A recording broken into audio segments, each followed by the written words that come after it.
వాళ్ళందరితోటి మరి సమీక్షా సమావేశం ఏర్పాటు చేసినందుకు బహుజన ఉపాధ్యాయ సంఘం బీటీఏ నాగర్ కర్నూల్ పక్షాన సార్కు ప్రత్యేకంగా ధన్యవాదాలు తెలియజేసుకుంటున్నాం సార్.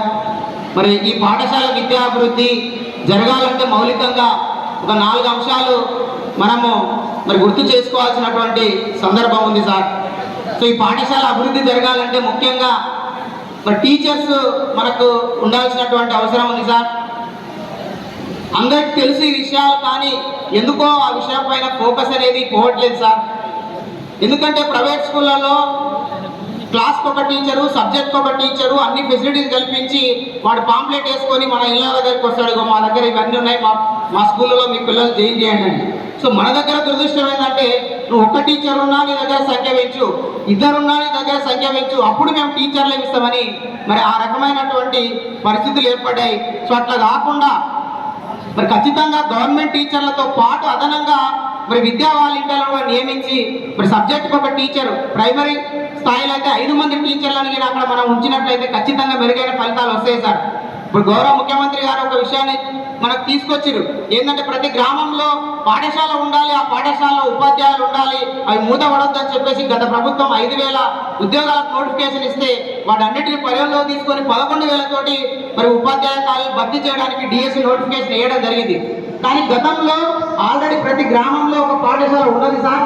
అక్కడ కూడా ఒక టీచర్, 2 టీచర్లు ఉన్నారు. కానీ అది ఫెయిల్ అయింది. మరి ఎందుకు ఫెయిల్ అయింది అనేది కూడా మరి ఖచ్చితంగా మరి ఆలోచన చేయాల్సినటువంటి పరిస్థితి అయితే ఉంది సార్. ఎందుకంటే ఒక్క ఉపాధ్యాయుడు, 2 ఉపాధ్యాయుడు చెప్తే క్వాలిటీ ఎడ్యుకేషన్ అనేది ఎట్టి పరిస్థితుల్లో సాధ్యం కాదు సార్. శాస్త్రీయ పద్ధతిలో కూడా బహుళ తరగతి బోధన అనేది కూడా ఎంత గొప్ప టీచర్ వచ్చినా కూడా 5 తరగతులకి న్యాయం చేయలేడు.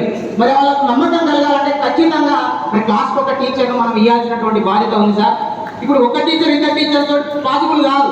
ఒక టీచర్ 2 టీచర్ గవర్నమెంట్ ఇవ్వని మరి మిగతా వాళ్ళని ఏం చేయాలంటే మిగతా వాళ్ళని విద్యా వాలంటీర్లు తీసుకోవాలి. 1 ఉన్న కాడ 4 వాలంటీర్లను, 2 ఉన్న కాడ 3 వాలంటీర్లను, 3 ఉన్న కాడ 2 వాలంటీర్లను, 4 ఉన్న కాడ 1 వాలంటీర్ తీసుకొని చేస్తే ఖచ్చితంగా మరి నాణ్యమైన విద్య అందుతుంది సార్. ఇది పెద్ద కష్టమే కాదు సార్. ప్రతి విలేజ్ లో ఒక్కొక్కరికి పెన్షన్ 4,000 ఇస్తున్నాం సార్ మనం. మరి ఎట్లాంటి 2 పెన్షన్లు పెట్టుకుంటే ఒక విద్యా వాలంటీర్లు వస్తారు సార్. ప్రైవేట్ స్కూళ్ళలో ప్రాథమిక పాఠశాలల్లో 6,000కు 7,000కు ఎంతో మంది మరి అక్కడ పనిచేస్తున్నటువంటి పరిస్థితి ఉంది సార్. ఇప్పుడు 11,000 ఉద్యోగాలు వేసిరు. కానీ మన రాష్ట్రంలోనే సుమారు టీడీసీ పీడీ చేసినటువంటి వాళ్ళు 6 లక్షలకు పైగా ఉన్నారు సార్.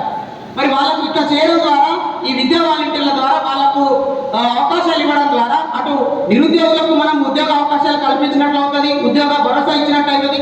దాంతోపాటు మౌలికంగా మన ప్రభుత్వ పాఠశాలలో ఒక నమ్మకాన్ని ఏర్పరిచినట్టు ఉంటుంది. కాబట్టి